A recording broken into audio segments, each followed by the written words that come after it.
Okay, so I've just finished my slot on the AM show, which is quite exciting. So I'm sitting in the car park. You can see the Media Works little sign behind me, and it was a short slot because the ones that were before me ran over a little bit, so that was unfortunate. However, I did get to share some really cool little pieces around keeping kids safe at parties. Now that was the topic, and of course I love to re-language these things because that language doesn't set itself up for the openness and the transparency and the relating that we want to encourage with our kids.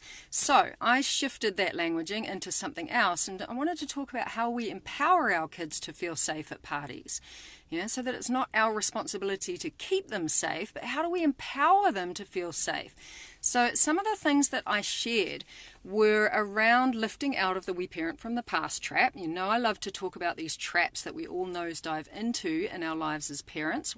When we become parents, we turn into our parents, and it's almost like that we forget all of the dodgy stuff, all of the stupid things that we did when we were teenagers. And that's what I wanted to get across this morning, is that when we can set up an environment, a container for our children to be able to talk to us, it comes from sharing our experiences as teenagers. So stop telling them what to do and share what you did instead. And this is such a big part of this, because we all did some silly stuff when we were kids, when we were teenagers, and sharing from that place is a much better place to start to build trust, invite trust, build trust in the relationship with our kids, so that they talk to us, so that they want to talk to us. Because if they're not talking to us, then they're talking to each other, so they're learning from their peers, which, let's face it, are another bunch of teenagers, right? So they're learning from each other, and they're learning from the internet. And let's face it, we have grey hair because most of us have done stupid things when we were teenagers. So, we have the grey hair, we have the wisdom. So what I wanted to bring into this conversation this morning from the AM show talk was to start to naturalize, I call it, the conversation. Yes, in other words, not making it wrong that they want to go and do stuff, because if they feel any charge or if they feel any judgment around it, they're not going to want to talk to us about it. And a lot of people say, you just want to make the conversation normal. And it's like, yeah, I know what you're saying. But in terms of making it normal, normalizing it is actually doing what our parents did. And that behavior is part of the we parent from the past trap. So normalizing it isn't what we want to do, because otherwise we're just repeating these patterns. And a lot of those conversations were not very open. They weren't very vulnerable. They weren't honest and transparent about what our parents did when they were teenagers. It was more just do what I say. So if you share your experiences and make it a natural conversation without the charge, without the judgment, then your kids will listen, because it's about you. It's not about making them or something they want to do wrong. And this is hugely important for our teens, for our young people. So owning what you're fearful of is another part that I would have loved to have brought into the conversation, because if we're honest and clear about our fear, from our own experiences, just really, really owning it. I'm totally worried that you're going to end up passed out in a gutter somewhere or having sex with someone because, that's what I did. And even if you didn't do it, share that fear, really own it. And I know that often parents will say, well, it seems counterintuitive. It's like I'm encouraging my kids to go out and make the same silly mistakes I did. However, they're going to do it anyway. They're going to go out there and experiment. They're going to go out there and do these things, take risks, experiment with, alcohol, going to parties, sex and sexuality. But if we can find a light-hearted acceptance around the fact that they are going to do it, there's no question they're going to do it. They're human, just like we were when we were teenagers. And if we can find this light-hearted acceptance around it, then we can open up and make the conversations very natural, which empowers our kids to want to talk to us about it. Because these conversations are what most of us, what wasn't available for most of us when we were kids, when we were going through it ourselves, because our parents didn't have the tools, they didn't have the openness, they didn't have the vulnerability, because they were stuck in their own version of the we parent from the past trap, right? Just repeating the cycles of their parents. So this is how we lift out of these traps and start to do it a different way. And I spoke about this on the show this morning. It's like flicking the switch. It's dancing the opposite of what's been normalized by our parents. So another thing that I would have loved to have spoken about is the relationship to alcohol. And this is about checking in with what your relationship to alcohol is, relationship to drugs, relationship to sex and sexuality, all of these big topics, right, for us and our teenagers. And we want to model the behavior that you want to see. And what I ask the parents that I work with is, well, what's your relationship to alcohol? Why do you drink it? You know, what's in it for you? What do you get out of it? Because for many, especially in other countries, if we look abroad, it's a very normal part of family life to drink alcohol with a meal, you know, as part of the social experience. However, for many of us in New Zealand, it's something entirely different, like the opposite end of the spectrum.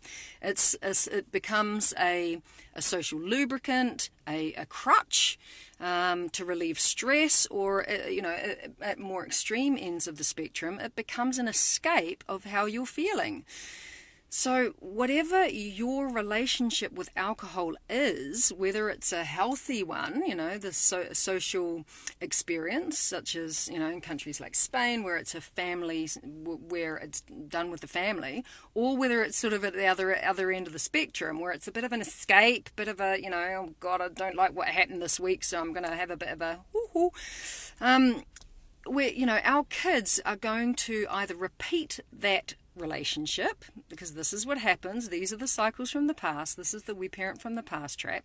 They're either going to repeat your relationship to alcohol, to drugs, to sex, or they're going to react strongly to it and do the opposite.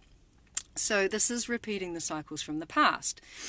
So this is what happens, and without openness and awareness, that is what we create when we bring a naturalness. You know, we lose the charge. We just talk about this stuff as if it's everyday natural stuff that we talk about. So that was another piece that I wanted to drop into this Facebook Live after my slot on the AM show, because I couldn't talk about all of it, because you only get a few minutes, don't we? So the last thing that I wanted to add in here was about choosing your battles. And everybody's heard choosing your battles. It's like, oh yeah, I know what that's about.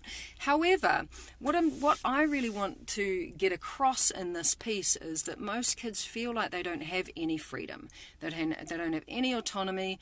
They don't have any independence, and especially in the current circumstances with what's going on at the moment around the world, there's even less. There's even less for our kids. And when they finally get when they get to these teenage years, they go a bit crazy, right? They really do. I mean, I know I did when I was a kid. So what I talk about in my Pathways for Parenting program is a tool called Parent Choice, Kid Choice. And what this is it opens up the conversations to get really clear on what's important to you. Really clear. And what I'm talking about here is, you know, what time you're going to be home, when you're going to call, you know, what are your chores, what are you contributing to the family, you know, those really important pieces that are your make or break. And whatever the agreement is with your kids, those are the parent choices.